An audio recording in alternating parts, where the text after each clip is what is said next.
Hello Aries, welcome po sa inyong reading. This reading is for May the 8 to 10, ano?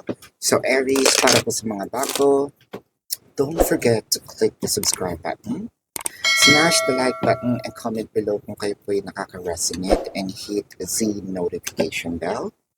At kung gusto niyo po ng dalawang reading po mula sa akin, meron po tayo doon sa kabilang channel, that is Pabaylan TV, no? Moving forward, piniprepare ko na po yung mga post po, no? Regularly sa Babaylan TV.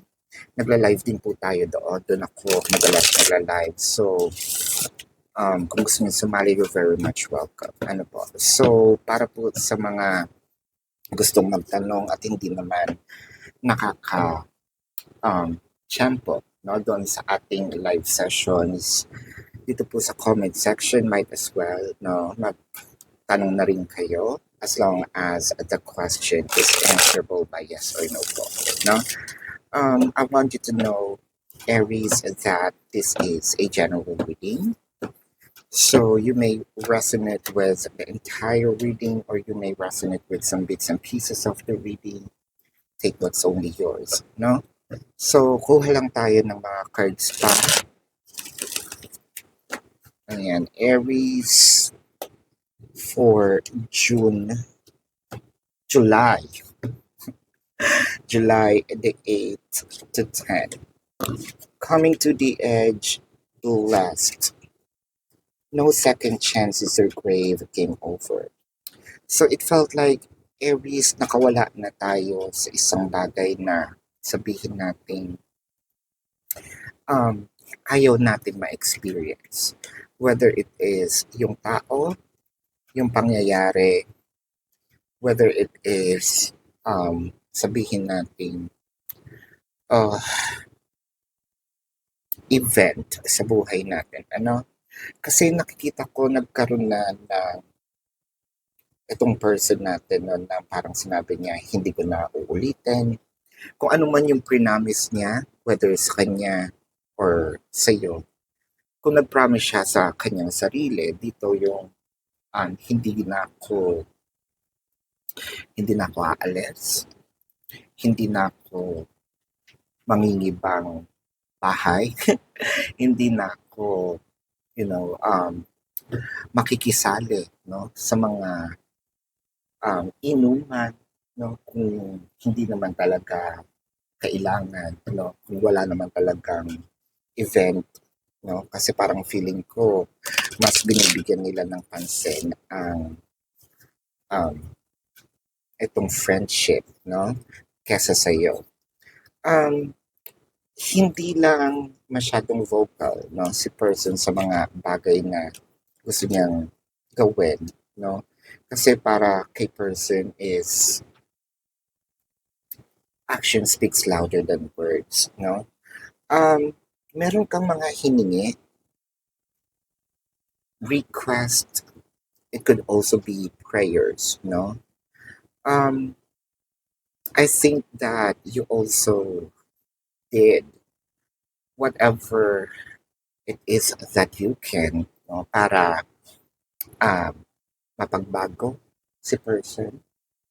Lalo na dito sa mga may mag-asawa, ano, um, santong dasalan, santong paspasan, habang pilit natin, no, na ginagawa ito or we're trying to manifest things in our time, no, yung sa paraang alam natin, the more na parang hindi siya nangyayari, no? I'm seeing there's a lot of options in here. Nakakita ko dito ng Ardor and Amber, no? So which means that there is a parang bigla mo na lang sinabi, hinayaan ko na lang. Kumbaga, nanawa, napagod, no? Hindi lang ito about inuman, hindi lang about friendship, no? Ang nakikita mo kasi, I am or I was. I wanna use the I was, no, past tense. um, at that moment, no, uh, second priority, second best, it felt like I wasn't even seen, nor my voice wasn't even heard. No, uh, parang pinagpa sa Diyos mo na lang. No, it kind of make me feel that there is something here. Yung parang sinabi mo, I might be in the losing end, Aries, and then you make things, parang you accepted things, what needs to happen. Kasi meron ako ditong nakikita na we're trying to push things, pero meron talagang kailangang mangyari.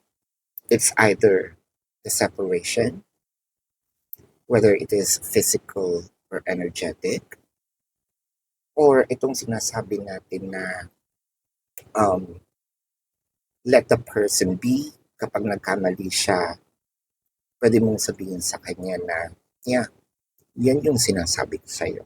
No? Um, nangyari yung nangyari. Oh, let's say napahamak sa person. We can call this karma in layman's term. No? Especially nung mas kasi Seven of Cups, these are options, no? You might also be battling with your person's attention, affection. So let's clarify this Seven of Cups.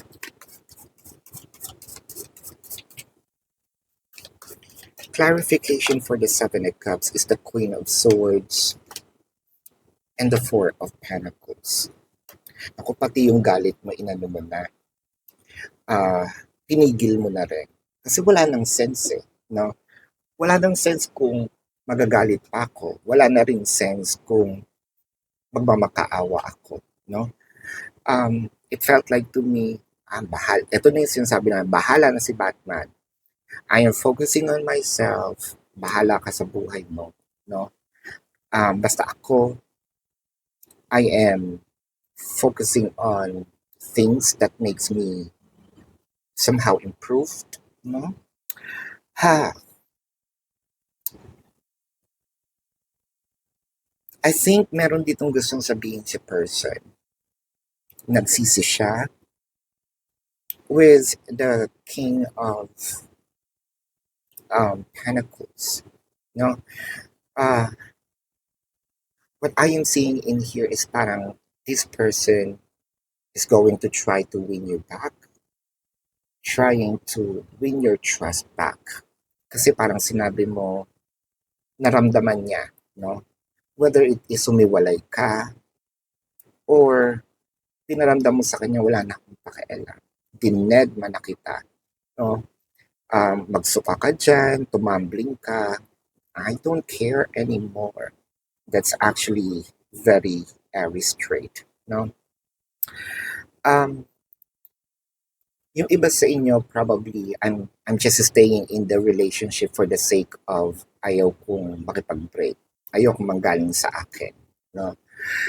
Uh, somehow there's still some connections between the two of you, pero malamig na talaga. For you, this is already a game over, no? Tapos na. No more second chances.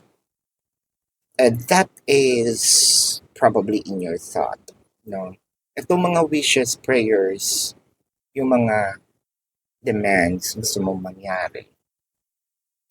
I believe ito yung time na sinabi ni person, dapat nakikinig ako kay Aries. This is more of giving in, submitting. Kaso namuuna yung galit. May galit na. Meron ng hindi ako naniniwala. For me, kumbaga kung ako si Aries, what I am probably waiting here is, sabihin mo na lang na this is over. I'm fine with it. No? Let it be. let it go, no? Um, ubos na yung luha ko, hindi na ako iiyak at wala na akong maiiyak. How ironic kasi nung bumitaw ka na, nung kailan niya naramdaman na nalalamig ka na at wala ka ng pakialam, doon niya ngayon gagawin itong mga gusto mo. Hindi mo alam kung nananadya or what have you. Pero ang nakikita ko dito, sincere siya. Biruin mo kung wala pang nangyari sa kanya, kung hindi pa siya napahamak, feeling ko you're still gonna be in a position, ito nga yung sinasabi natin karma, no? Na karma, si person, ah, dapat pala nakikinig talaga ako kay Aries. So, kung hindi pa nangyari ito sa kanya, wala pa tayong mahihita. Ngayon, ang tanong ko dito, is it really over, Aries? Kasi, for a few numbers of you, it's done, period, no? Period blank, tapos. Pero kasi at some point, parang makikita niyo yung sincerity eh. Now, dalawa kasi ang Aries, di ba? May Aries na March, no? May Aries na nasa ibang months. So, let me know sa comment section. Is it over? Or are you going to continue? Although nakikita ko naman itong sincerity ni person ay totoong-totoo. No? And possible with the King of Pentacles, gagawin ko kung ano yung pinangako ko. No? Kasi I will be submitting to you. So, Aries, this is your reading. So again, para po sa mga bago, don't forget to click the subscribe button, smash the like button, comment below kung kayo po yung nakaka-resonate, and hit the notification bell. Kung gusto niyo po ng dalawang reading sa akin sa kabilang channel po, that is Babaylan TV. Yan po ang ating unang channel catered for our international audience. At nagla-live din po tayo doon. Kung hindi niyo naaabutan yung live sessions, pwede naman po kayo magtanong dito sa comment section as long as the question is answerable by yes or no. No? Pero kung feeling nyo hindi kayo masasatisfy sa yes or no lang, no, na sagot, sa description box po ng video na ito, there is a link. All you have to do is to either click the link or copy the link. You're gonna be routed to my website. Nandun po yung information, how much per question, the QR code, mode of payment, what have you. Take advantage of the 4 questions plus 1. That's a discounted price. And if you also want to book a private reading, nasa description box din po yan. This is your reading, Aries. Love and light to you. Namaste. See you on the next live or the next reading. Goodbye. You want the best of my heart, you just